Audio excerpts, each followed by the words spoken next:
हमारा आज का टॉपिक है डिस्प्लेसमेंट रिएक्शन। उससे पहले हम क्लास शुरू करें तो जिस बच्चे को भी कोई डाउट होता है क्लास में या फिर कोई भी क्वेरीज होती है या प्रॉब्लम होती है तो वो अपनी जो भी प्रॉब्लम है कमेंट सेक्शन में लिख दो, ठीक है। मैं उस चीज़ का रिप्लाई देती हूँ और अच्छे से देती हूँ, अच्छे से समझाती हूँ मैं। तो बहुत से बच्चे होते हैं कि अपनी डाउट्स नहीं लिख पाते कमेंट सेक्शन में, तो यहाँ पे ये मत सोचना कि क्या होगा क्या नहीं, बहुत ज़्यादा सोचते हो, ठीक है। ये मत सोचना, अपनी जो भी प्रॉब्लम है लिख देना, इस तरह से लिखना। अगर किसी को भी प्रॉब्लम नहीं लिख पा रहा है या जो भी है तो ऐसे सोचना तुम किसी अपने फ्रेंड को लिख रहे हो, ठीक है। चलो तो अपना टॉपिक स्टार्ट करते हैं।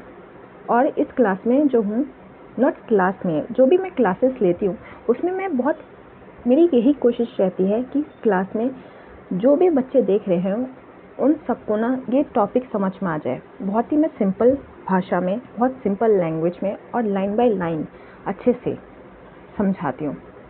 फिर भी अगर किसी को कोई भी डाउट हो तो कमेंट सेक्शन में लिख देना, मैं फिर यही बोल रही हूँ बार बार।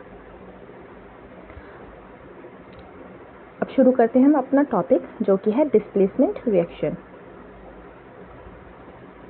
सबसे पहले आती है इसमें एक्टिविटी 1.9। पहले हम देखेंगे एक्टिविटी 1.9। इसमें बोल रहे हैं कि 3 आयरन नेल्स लो। नेल्स क्या होती हैं? कीलें, ठीक है।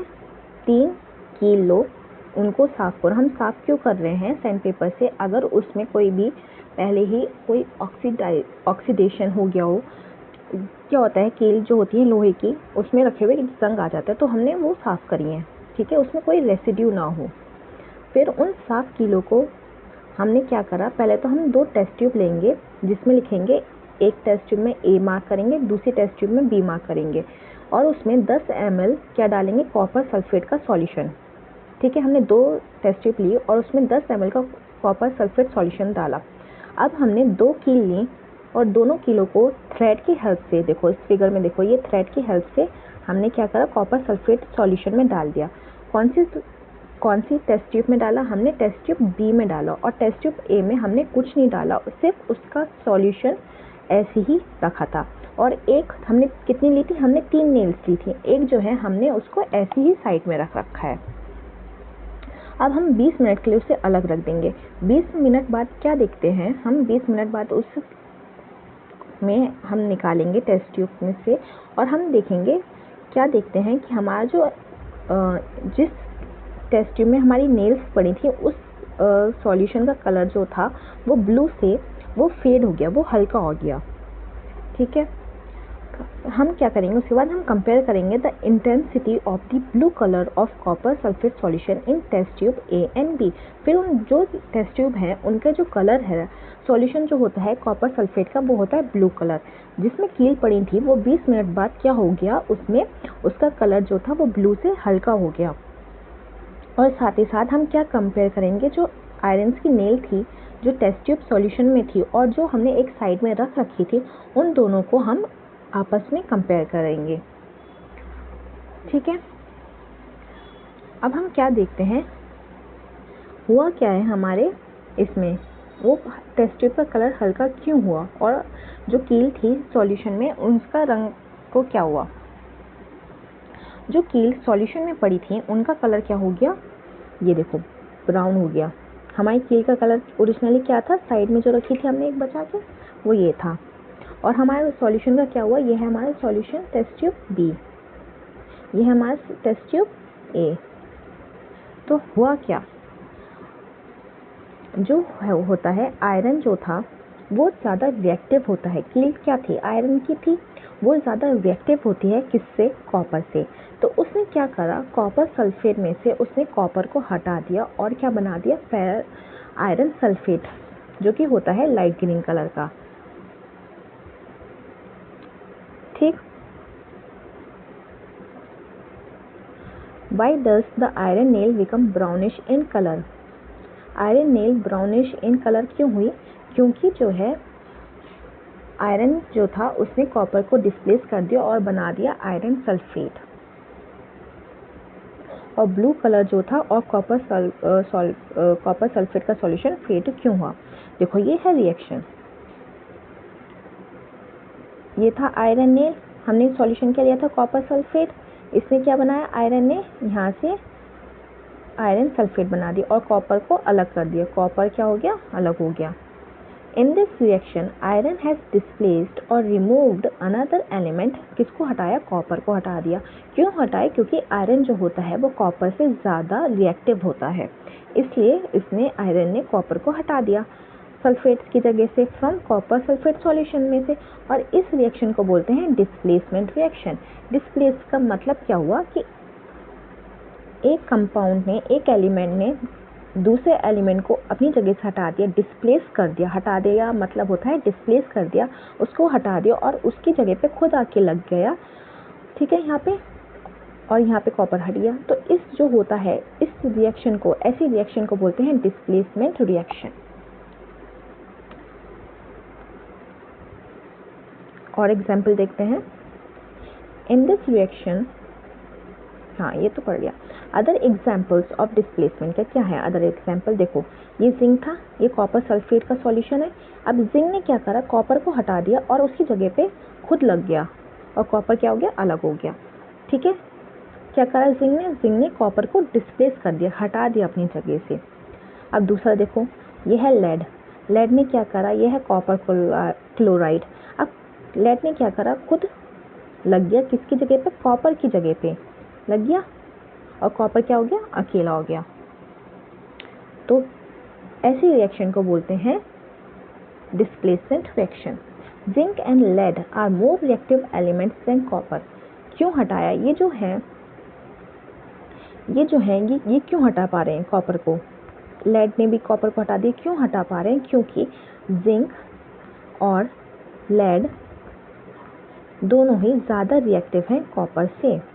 इस वजह से जो भी डिस्प्लेस करता है वो ज़्यादा रिएक्टिव होता है जिसको हटा रहा होता है, इसलिए वो हटा पाते हैं। Zinc and lead are more reactive elements than copper, they displace copper from its compound.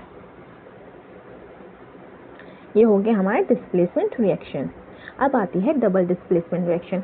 अब डिस्प्लेसमेंट में तो हमने देखा कि एक कंपाउंड दूसरे कंपाउंड को हटा रहा है, अब यहाँ पे हो रहा है डबल डिस्प्लेसमेंट। डबल मतलब दो कंपाउंड हैं जो एक दूसरे को हटा रहे हैं। जैसे कि डबल डिस्प्लेसमेंट में ये वाला एक बार ये एग्जांपल देखो, यहाँ पे क्या है, ये है सोडियम सल्फेट, यहाँ क्या है बेरियम क्लोराइड। अब Ba ने ये जो है Ba ने यहाँ से हटा दिया सोडियम को और सोडियम ने यहाँ से बेरियम को हटा दिया। अब ये क्या हो गया, एक कंपाउंड, एक एलिमेंट इसको हटा रहा है और दूसरा इसको हटा रहा है, एक दूसरे की क्या ले रहे हैं, जगह ले रहे हैं, तो वो हो जाता है डबल डिस्प्लेसमेंट। अगर एक है तो वो डिस्प्लेसमेंट है, अगर दो कंपाउंड एक दूसरे को हटा रहे हैं तो वो हो जाता है डबल डिस्प्लेसमेंट रिएक्शन। चलो पहले एक्टिविटी देखते हैं। इसमें कह रहे हैं 3 ml of sodium sulphate solution लिया इन टेस्ट ट्यूब। ये रहा सोडियम सल्फेट हमने इस टेस्ट ट्यूब में लिया। दूसरे टेस्ट ट्यूब में हमने 3 ml ही बेरियम क्लोराइड लिया जो कि है इसमें। अब क्या होता है, मिक्स हमने करा दोनों सॉल्यूशन को। हम क्या देखेंगे कि जो यहाँ पे देखो ये है वाइट पर्सिपिटेट। अच्छा देखो दोनों को जब हम मिक्स करेंगे तो क्या बनता है, एक वाइट पर्सिपिटेट बनता है जो कि होता है बेरियम सल्फेट, ये होता है वाइट पर्सिपिटेट। और सोडियम क्लोराइड जो बना है ये पानी में ही डिसॉल्व रहता है। हम क्या देखेंगे, you will observe that A white substance which is insoluble in water, जो कि इनसॉल्युबल है इन वाटर में। ये जो फिगर में ये दिख रहे हैं ये वाइट पर्सिपिटेट है जो कि सॉल्यूशन में इनसॉल्युबल होते हैं, ये मिलते नहीं हैं। This insoluble substances formed is known as precipitate, इसको बोलते हैं पर्सिपिटेट। जो भी any reaction that produce a precipitate can be called as precipitation reaction. जो भी एक ऐसी रिएक्शन जो पर्सिपिटेट बनाता है, जो पर्सिपिटेट होता है जो कि सॉल्यूशन में डिसॉल्व नहीं होता, उसको बोलते हैं पर्सिपिटेट। और ऐसी रिएक्शन को क्या बोलते हैं, पर्सिपिटेशन रिएक्शन। सोडियम क्लोराइड तो पानी नमक होता है सोडियम क्लोराइड, ये तो क्या होगा पानी में डिसॉल्व हो जाएगा, जो भी पानी में नहीं सॉल्यूशन में डिसॉल्व हो जाएगा।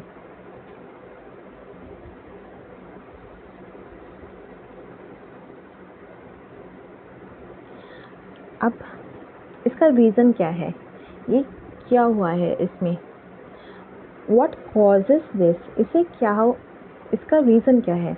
जो वाइट प्रेसिपिटेट था BaSO4 जो बना था वो क्या बना था, formed by the reaction of ये जो सल्फेट था और जो बेरियम था इनके रिएक्शन से बना था। जो अदर प्रोडक्ट फॉर्म्ड हुआ था सोडियम क्लोराइड वो क्या रहा, सॉल्यूशन में रिमेन रहा, सॉल्यूशन में रहा। तो such reaction in which there is an exchange of ions between the reactants are called double displacement reaction. इसमें क्या है कि जिसमें एक्सचेंज ऑफ आयंस जो है इनको ऐसे बोल सकते हैं कि एक्सचेंज ही तो हो रहा है, एक जन दूसरे जन को हटा के उसकी जगह पे खुद लग रहा है, तो क्या हो गया, वो एक्सचेंज हो रहा है, आपस में एक दूसरे को एक्सचेंज कर रहे हैं, तो वो हो जाती है डबल डिस्प्लेसमेंट रिएक्शन। ठीक है, डिस्प्लेसमेंट रिएक्शन में सिर्फ एक ही जन एक जगह को क्या कर रहा है, हटा रहा है, तो वो एक्सचेंज नहीं हो रहा। एक्सचेंज तो वो होता है कि इधर से भी आ रहा है और इधर से भी आ रहा है, तो उसको एक्सचेंज बोलते हैं। अब एक जन किसी को हटा रहा है तो वो एक्सचेंज नहीं होता। ठीक है, अब देखो recall activity 1.2 where you have mix the solution of lead nitrate and potassium iodide. ये हमने पढ़ा था इंट्रोडक्शन में, ये वाली activity.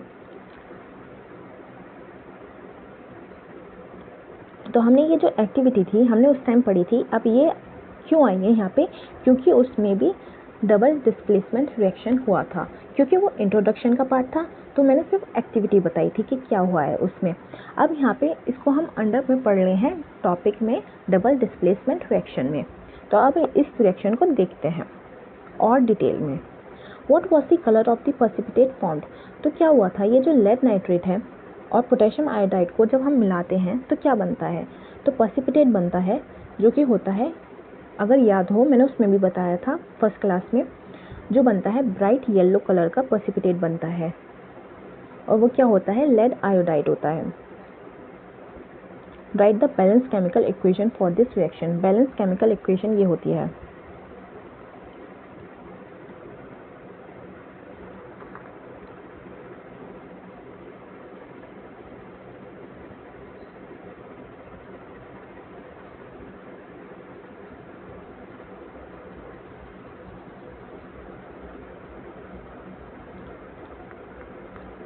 Lead nitrate plus potassium iodide क्या देगा, लेड आयोडाइड और साथ में पोटेशियम नाइट्राइड। ये होता है एक्वस, ये होता है सॉलिड, क्योंकि ये प्रेसिपिटेट है जो कि होता है ब्राइट येलो कलर का। ये भी है एक्वस और ये भी है एक्वस।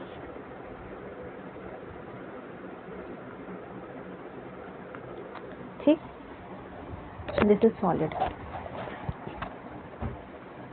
नोट कर लो।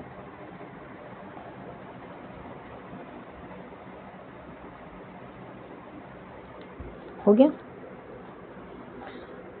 थर्ड है, is this also a double displacement reaction. हाँ, ये डबल डिस्प्लेसमेंट रिएक्शन है, क्योंकि लेड जो है आयोडाइड को पोटेशियम जो है उसके साथ लगा हुआ है उसको हटा रहा है, और पोटेशियम नाइट्राइड के साथ लग रहा है। ठीक है, अब पढ़ेंगे ऑक्सीडेशन एंड रिडक्शन रिएक्शन।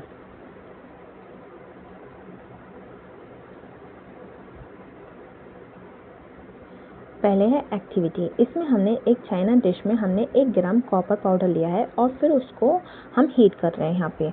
तो ये क्या ऑब्जर्व करते हैं, हम देखते हैं कि कॉपर जो है वो हीट करने पे एक ब्लैक कलर का कॉपर ऑक्साइड बनाता है, ऑक्साइड। ठीक है, यानी कि कॉपर जो हुआ हीट करने पे ऑक्सीजन से रिएक्ट करता है। ऑक्सीजन जो होती है एटमॉस्फेयर में होती है, वो हीट करके क्या बनाता है, कॉपर ऑक्साइड बनाता है। किस कलर का, ब्लैक कलर का। Why has this black substance formed? क्यों बना है, क्योंकि उसने किससे रिएक्ट किया है, ऑक्सीजन से। This is because oxygen is added to copper and copper oxide is formed. क्यों, क्योंकि ये देखो ये रिएक्शन ऑक्सीजन से रिएक्ट किया और उसने बना दिया कॉपर ऑक्साइड जो कि होता है ब्लैक कलर का। अगर हम इसमें हाइड्रोजन गैस पास कर दें, इसमें किसमें, कॉपर ऑक्साइड में, ओवर दिस हीटेड मटेरियल, किसमें, हीटेड मटेरियल जो है कॉपर ऑक्साइड में हाइड्रोजन पास कर दें तो ये ब्लैक कोटिंग जो है सरफेस की वो किस में चेंज हो जाएगी, ब्राउन में हो जाएगी। क्यों होगा ब्राउन में, क्योंकि ये हो जाती है रिवर्स रिएक्शन। रिवर्स रिएक्शन कैसे हुई, देखो ये कॉपर ऑक्साइड में हमने हाइड्रोजन डाला, हीट तो हो ही रही थी, यहाँ क्या बन गया, कॉपर बन गया और ये हो गया हाइड्रोजन, सॉरी वाटर रिलीज हो गया।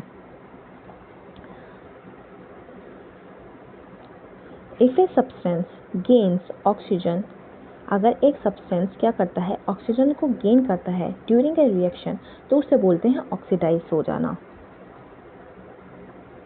इफ ए सब्सटेंस लूज करता है ऑक्सीजन को during a reaction, it is said to be reduced. अब यहाँ पे क्या बोल रहे हैं कि अगर कोई एक सब्सटेंस है, जैसे कि ये है कॉपर ऑक्साइड, ठीक है, अगर कोई इस सब्सटेंस ने ऑक्सीजन को गेन करा है, पाया है, तो उस रिएक्शन को उसको बोलते हैं ऑक्सीडाइज हो जाना। ऑक्सीजन मिल गया तो वो क्या हो गया, ऑक्सीडाइज हो गया। और अगर ऑक्सीजन लूज हो गया, ऑक्सीजन चला गया उसके पास से, तो वो क्या हो जाता है, वो हो जाता है रिड्यूस्ड। रिड्यूस क्या हो जाता है, रिड्यूस हो जाता है, ठीक है। जैसे कि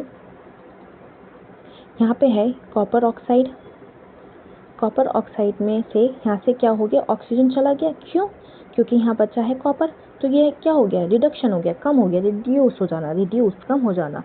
अब हाइड्रोजन जो था, इसने क्या करा, हाइड्रोजन जो था, हाइड्रोजन ने क्या मिल गया इसको, वाटर मिल ऑक्सीजन मिल गया, ऑक्सीजन मिल गया तो ये क्या हो गया, ऑक्सीडेशन हो गया, ठीक है। आसान भाषा में समझ में आया कि जो भी सब्सटेंस होता है उसने अगर ऑक्सीजन गेन करा है तो वो हो जाता है ऑक्सीडेशन। अगर किसी सब्सटेंस ने ऑक्सीजन को क्या कर दिया, रिड्यूस कर दिया, कम कर दिया, ऑक्सीजन चला गया उसके पास से, तो वो हो जाता है reduction, reduced. During this reaction 1.29 copper oxide is losing oxygen. Copper ने यहाँ पे क्या करा, ऑक्सीजन लूज कर दिया एंड क्या हो गया, वो रिड्यूस्ड हो गया, ठीक है। हाइड्रोजन ने क्या करा, ऑक्सीजन को पाया, तो वो क्या हो गया, ऑक्सीजन को पाया तो उसको क्या बोल देंगे, ऑक्सीडाइज्ड बोल देंगे। ऑक्सीजन आ गया, वो ऑक्सी से समझो, ऑक्सी है, यहाँ पे भी ऑक्सी है, तो ऑक्सीजन मिला तो ऑक्सीडाइज्ड हो गया। इन अदर वर्ड्स, दूसरी भाषा में एक रिएक्टेंट जो होता है वो ऑक्सीडाइज्ड हो जाता है और दूसरा जो होता है वो क्या हो जाता है, रिएक्शन में रिड्यूस्ड हो जाता है, कम हो जाता है। रिड्यूस मतलब होता है कम हो जाना, तो इसलिए क्या बोल दिया इसको, रिड्यूस्ड। सच रिएक्शन को क्या बोलते हैं, ऑक्सीडेशन एंड रिडक्शन रिएक्शन। क्या बोलते हैं, ऑक्सीडेशन और रिडक्शन रिएक्शन और रिडॉक्स रिएक्शन। रिडॉक्स मतलब हो जाता है, इसको तोड़ोगे रेड को तो रेड हो जाता है हमारा रिड्यूस्ड, और ऑक्स हो जाता है ऑक्सीडेशन, ठीक, रिडॉक्स रिएक्शन, इसलिए बोलते हैं इसको रिडॉक्स रिएक्शन। और देखते हैं example, some other example of redox reaction. Zinc oxide और कार्बन, यहाँ पे जिंक आ गया और जिंक ने क्या करा, ऑक्सीजन क्या हो गया, उसका लॉस हो गया, चला गया, तो क्या हो गया, जिंक रिड्यूस हो गया। कार्बन ने क्या करा, कार्बन ने ऑक्सीजन मिल गया तो कार्बन क्या हो गया, ऑक्सीडाइज्ड हो गया। अब इसमें देखो, यहाँ से था मैंगनीज ऑक्साइड, अब मैंगनीज ने क्या करा, ऑक्सीजन उसका चला गया, उसकी जगह क्या आ गया, क्लोरीन आ गया, लेकिन ऑक्सीजन तो चला गया, तो ये क्या हो गया, रिड्यूस्ड हो गया। और यहाँ क्या हो गया, 4HCl था, क्लोरीन हाइड्रोक्लोरिक एसिड था, यहाँ क्या हो गया, हाइड्रोजन में यहाँ पे ऑक्सीजन आ गया, तो ये क्या हो गया, ऑक्सीडाइज्ड हो गया। यहाँ पे हाइड्रोजन क्या हो गया, ऑक्सीडाइज्ड हो गया।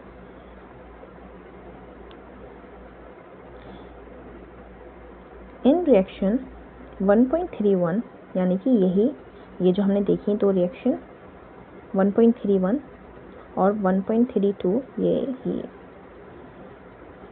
हमने क्या देखा कि कार्बन क्या हो गया, छोटा करके देखें,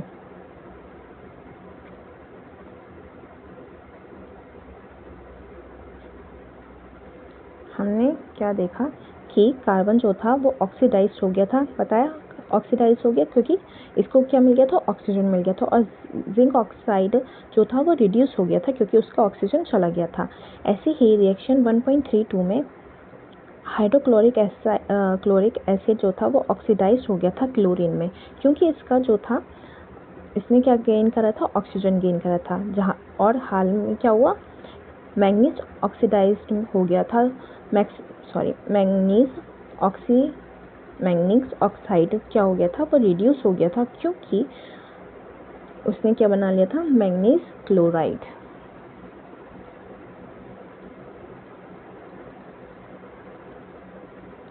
From the above example, we can say that if a substance gains oxygen or lose hydrogen during a reaction, it is oxidized. If a substance lose oxygen or gains hydrogen during a reaction, it is reduced. अब यहाँ पे एक और चीज़ बोल रहे हैं कि कह रहे हैं कि अगर गेन ऑक्सीजन होता है तो उसे क्या बोलते हैं, ऑक्सीडाइज बोलते हैं। पर इन्होंने एक और शब्द यूज़ करा है, और लूजेस हाइड्रोजन। गेन ऑक्सीजन या फिर हाइड्रोजन को लूज करता है तो उससे क्या बोलते हैं, ऑक्सीडाइज बोलते हैं। और अगर ऑक्सीजन को क्या करता है, लूज करता है, और हाइड्रोजन को गेन करता है तो उस ऐसी रिएक्शन को क्या करते हैं, क्या बोलते हैं, रिड्यूस्ड बोलते हैं।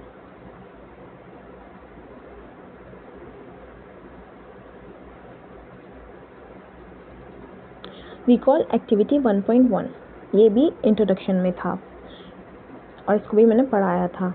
यहाँ क्या बोल रहे हैं, वेयर ए मैग्नीशियम, हमने क्या करा था उसमें, अगर याद हो हमने एक मैग्नीशियम रिबन ली थी जो कि हमने फिर उसको बंद करा था, जो कि एक वाइट फ्लेम से चली थी, वाइट फ्लेम दिया था उसने क्या बनाया था, याद करो। मैग्नीशियम ने वो ऑक्सीजन से रिएक्ट हुआ था और क्या बनाया था, मैग्नीशियम ऑक्साइड बनाया था। तो क्या हुआ यहाँ पे, मैग्नीशियम ऑक्सीजन से रिएक्ट करके क्या बनाया था उसने, मैग्नीशियम ऑक्साइड बनाया था, जो कि मैग्नीशियम क्या हुआ, ऑक्सीडाइज्ड हुआ। तो इस मैग्नीशियम बीइंग ऑक्सीडाइज्ड और रिड्यूस्ड क्या हुआ, ऑक्सीडाइज्ड हुआ। क्यों, क्योंकि उसने ऑक्सीजन को गेन किया है।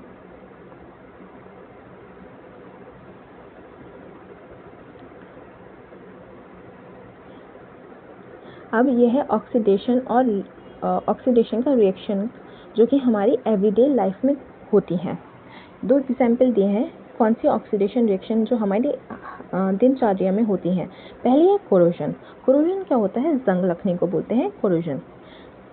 You must have observe that iron articles जो आयरन से बने हुए सामान होता है जो कि शाइनी होता है, जब नया होता है, शाइनी व्हेन न्यू, ठीक है, जब नया होता है तो कैसा होता है, शाइनी होता है, but get coated with reddish brown powder when left और फॉर सम टाइम।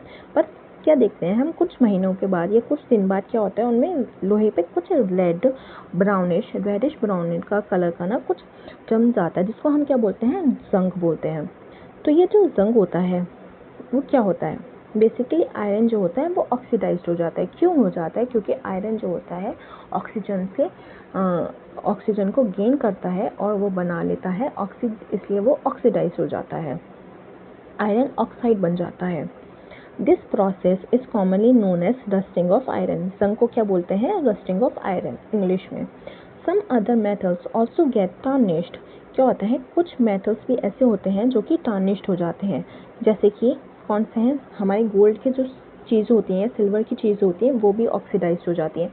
जो अगर लड़कियां या पहनती हैं कान में, तो अगर गोल्ड पहनती हैं तो उन्होंने देखा होगा उनका जो गोल्ड का जो होता है वो ग्रीनिश हो जाता है। वो ग्रीनिश क्या होता है, वो गोल्ड जो होता है एयर से ऑक्सीजन से रिएक्ट करता है, वो ऑक्सीडाइज्ड हो जाता है।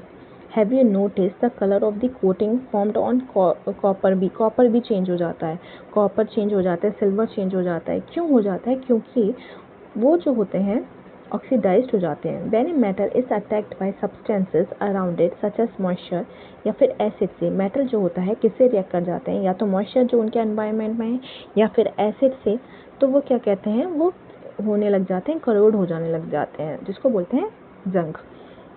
And this process is called corrosion. और जंग लगने के प्रोसेस को बोलते हैं corrosion.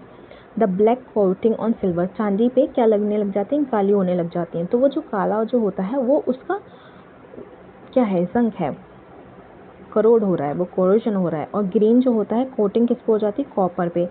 Are other example of corrosion. Iron देता है रेडिश ब्राउन, सिल्वर देता है ब्लैक कलर का, कॉपर और गोल्ड जो होता है वो देता है ग्रीन कलर का। Corrosion causes damage to car bodies. अब क्या होता है, करोजन किसको भी लग जाती है, गाड़ियों को भी लग जाती हैं, बाइक पे या फिर स्कूटी पे, साइकिल पे करोजन हो जाता है। क्यों हो जाता है, क्योंकि वो भी लोहे की बनी होती है, इसलिए हम उनको क्या करते हैं, पेंट होता है, या फिर बरसात के समय पे हम जो लोहे की चीज़ें होती हैं उन पर पेंट करके रखते हैं, जिससे वो एक तरीके की कोटिंग बना लेती हैं और उसको ऑक्सीजन से रिएक्ट नहीं होने देती। ब्रिजेस हो गए या फिर आयरन रेलिंग्स हो गई, शिप्स हो गए, और and to all object made of metals specially those of iron, जैसे कि ब्रिज भी हो गए, आयरन रेलिंग्स या शिप्स, और जो ऑब्जेक्ट किससे बने हुए, आयरन से बने हुए, उनमें क्या हो जाता है, कोरोजन हो जाता है। Corrosion of iron is a serious problem, ठीक है, सीरियस प्रॉब्लम है। जैसे कि ब्रिज हो गए या फिर आयरन रेलिंग्स, अगर हमने उनका ध्यान नहीं ठीक से नहीं रखा तो वो क्या होगा, समय के साथ साथ वो क्या हो जाएंगे, टूट जाएंगे। Every year an enormous amount of money is spent to replace damaged iron। क्या होता है, हर साल जो होती है बहुत बड़ा अमाउंट जो होता है खर्च करते हैं। क्यों करते हैं, कि जो डैमेज हो चुका है आयरन उसको हटाने के लिए, उसको रिप्लेस करने के लिए। पुल पे से कोई डैमेज हो गया है आयरन, वो हटाने के लिए। पटरियाँ जो होती हैं, ट्रेन की पटरियाँ, उसको रिप्लेस किया जाता है। You will learn more about corrosion in chapter 3। हम इस कोरोजन के बारे में जो है हम और पढ़ेंगे, किसमें, हम चैप्टर 3 में पढ़ेंगे। और अब आता है रेंसिडिटी। रेंसिडिटी क्या होती है, रेंसिडिटी वो होती है जब हमारा कोई ऑयल का सामान, ऑयली या फिर फैटी जो चीज़ होती है वो सड़ जाती है, वो ख़राब जो हो जाती है, जब उसमें से स्मेल आने लग जाती है, तो उसको बोलते हैं rancidity. Have you ever tasted or smelled the fat or oil containing food materials left for a long time? कभी तुम लोगों ने टेस्ट करा है या फिर स्मेल किया होगा जो फैट की या फिर ऑयल की बनी हुई चीज़ें जो होती हैं, जो ख़राब हो जाती हैं, बहुत लंबे समय तक बाहर रखी रह जाती हैं, तो उसमें से जो टेस्ट होता है खट्टा सा या फिर स्मेल जो आती है ख़राब की, उसको बोलते हैं rancidity. When fats and oil are oxidised, क्यों होती हैं, क्योंकि ये फैट्स और ऑयल जो होती हैं वो ऑक्सीडाइज्ड हो जाते हैं। ऑक्सीडाइज्ड क्यों हो जाती हैं, क्योंकि एनवायरनमेंट में कितना, एनवायरनमेंट हम चारों तरफ किससे घिरे हुए हैं, ऑक्सीजन से घिरे हुए हैं, तो ऑक्सीडाइज हो जाती हैं, तो वो क्या हो जाती हैं, रेंसिड हो जाती हैं, ख़राब हो जाती हैं। And their smell and taste change, और उनका जो स्मेल होती है और टेस्ट जो होती है वो बदल जाती है। Usually substances which prevent oxidation, जो ऑक्सीडेशन को रोकती है उसे हम क्या बोलेंगे, एंटीऑक्सीडेंट्स। तो क्या करते हैं, एंटीऑक्सीडेंट्स डाले जाते हैं किस में, are added to foods, foods में डाले जाते हैं जिसमें फैट और ऑयल होता है, ठीक है, जो ऑक्सीडेशन को, खाने को सड़ने से रोकती है, ख़राब होने से रोकती है, कि लंबे समय तक वो खाना जो भी ऑयली चीज़ है वो चले, उसमें हम डालते हैं एक एंटीऑक्सीडेंट। वो क्या करता है, कीपिंग फूड को, वो फूड को क्या रखता है, बहुत लंबे समय तक साफ रखता है कि वो आसानी से ख़राब ना हो। Keeping food in air tight containers helps to slow down oxidation. और क्या करते हैं हम जो फूड को होता है, जो हमारे खाने की चीज़ें होती हैं, हम उसको कहाँ रखते हैं, एयर टाइट कंटेनर्स में रखते हैं, नहीं रखते हैं। अपने चिप्स के पैकेट होते हैं, उसको एयर टाइट कंटेनर में रखते हैं कि जिससे उसमें हवा ना जाए। क्यों रखते हैं, हम नहीं चाहते उसमें हवा जाए, हवा में क्या होती है, ऑक्सीजन होती है, तो उसका क्या हो जाएगा, ऑक्सीडेशन हो जाएगा। इसलिए हम एयर टाइट कंटेनर में रखते हैं कि उसका जो ऑक्सीडेशन है वो धीरे धीरे हो, स्लो डाउन हो जाए। Do you know that chips manufacturer usually flush bags of chips with gas such as nitrogen to prevent the chips from getting oxidized? अब यहाँ पे क्या बोल रहे हैं, जो हमारे चिप्स के जो पैकेट होते हैं, जो चिप्स हम लोग खाते हैं, ठीक है, वो क्या होते हैं, वो ऑयली ही तो होते हैं, फैटी ऑयली। तो उसमें क्या डालते हैं, नाइट्रोजन गैस भरे होती है, जिसमें बोलते हैं ना, लेस के चिप्स के पैकेट में हवा ज़्यादा होती है, चिप्स कम निकलते हैं, जो हवा होती है वो उसमें नाइट्रोजन होते हैं। नाइट्रोजन क्यों होती है, क्योंकि नाइट्रोजन जो होता है एक्ट करता है एज ए एंटीऑक्सीडेंट। वो जो होता है चिप्स को ऑक्सीजन से रिएक्ट नहीं होने देता, जिससे वो लंबे समय तक चलते हैं। अब जिस दिन बने हैं ज़रूरी थोड़ी ना है कि सारे उसी दिन बिक जाते हैं, इसलिए उनकी एक लिमिटेड पीरियड ऑफ टाइम होता है नाइट्रोजन का, इसलिए उन पे एक एक्सपायरी डेट लिखी होती है कि वो एक नाइट्रोजन जो होता है उसका मतलब कि नाइट्रोजन रिप्लेस तो हम कर नहीं रहे, पैकेट सील है, एक बार पैकेट बंद हो गया तो नाइट्रोजन तो सील हो गई, तो वो नाइट्रोजन का पीरियड होता है, वो इतने टाइम तक उसको, जो एक्सपायरी डेट होती है वो इतने टाइम तक उसको बचा के रखता है चिप्स को ऑक्सीडाइज्ड होने से, ठीक है। अब आते हैं क्वेश्चंस पे। क्वेश्चन है number 1, why does the colour of copper sulphate solution change when an iron nail is dipped in it. तो ये एक्सपेरिमेंट की बात हो रही है, एक्टिविटी की बात हो रही है। एक्टिविटी कौन सी थी, शायद 1.9 थी, जिसमें हमने कीलें जो डुबाई थी, ठीक है। अब ये मैंने उसमें भी बताया था कि कॉपर सल्फेट का सॉल्यूशन का कलर चेंज क्यों हुआ, क्योंकि आयरन ने उसको डिस्प्लेस कर दिया था कॉपर को, क्योंकि आयरन जो होता है बहुत ज़्यादा रिएक्टिव होता है, इसलिए आयरन जो था कॉपर सल्फेट का सॉल्यूशन का कलर फेड हो गया था। अब कह रहे हैं डबल डिस्प्लेसमेंट रिएक्शन का जो एक्टिविटी 1.10 में जो पढ़ी थी हमने, उसका दूसरा एग्जाम्पल दो, वो वाले नहीं, दूसरा एग्जाम्पल दो। तो दूसरा एग्जाम्पल देते हैं। तो दूसरा एग्जाम्पल है, ये ले सकते हैं Ag नाइट्रेट जो कि है एक्वस। हम इसमें डालेंगे Na क्लोरीन, सोडियम क्लोराइड, नमक, और ये क्या देगा,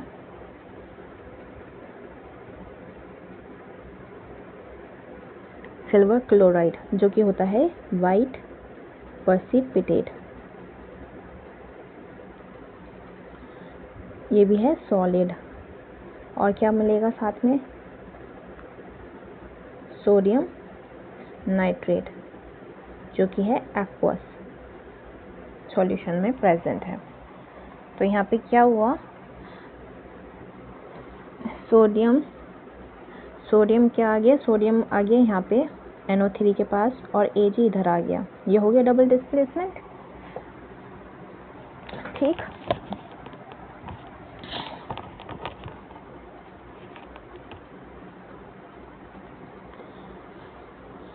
थर्ड है identify the substance that are oxidised and the substance that are reduced in the following reaction. तो ये मैं होमवर्क में दूं या बताऊं? देखो मैं बता देती हूँ, एक बार खुद भी ट्राई करना। यहाँ क्या हुआ है, सोडियम किसके साथ रिएक्ट हुआ है, ऑक्सीजन के साथ। तो यहाँ क्या आ गया, ऑक्सीजन आ गई, तो ये क्या हो गया, ऑक्सीजन आ गई तो ऑक्सीडाइज्ड हो गया, सिंपल। यहाँ पे क्या हुआ है, कॉपर ऑक्साइड था, यहाँ से ऑक्सीजन चली गई तो क्या हो गया, ये रिड्यूस हो गया। हाइड्रोजन था, हाइड्रोजन ने क्या किया है, उसको ऑक्सीजन मिल गई तो ये क्या हो गया, ऑक्सीडाइज्ड हो गया हाइड्रोजन। ठीक, सिंपल। जिस किसी को भी जो भी डाउट हो, क्वेरीज हो, अपने कमेंट सेक्शन में लिख देना, ठीक है, रिप्लाई मिल जाएगा उनको।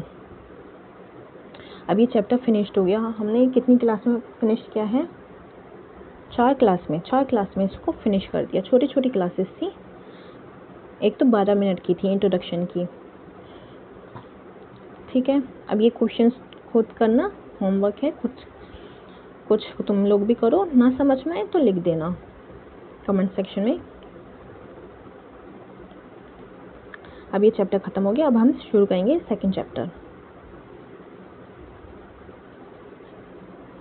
Okay, see you in the next class.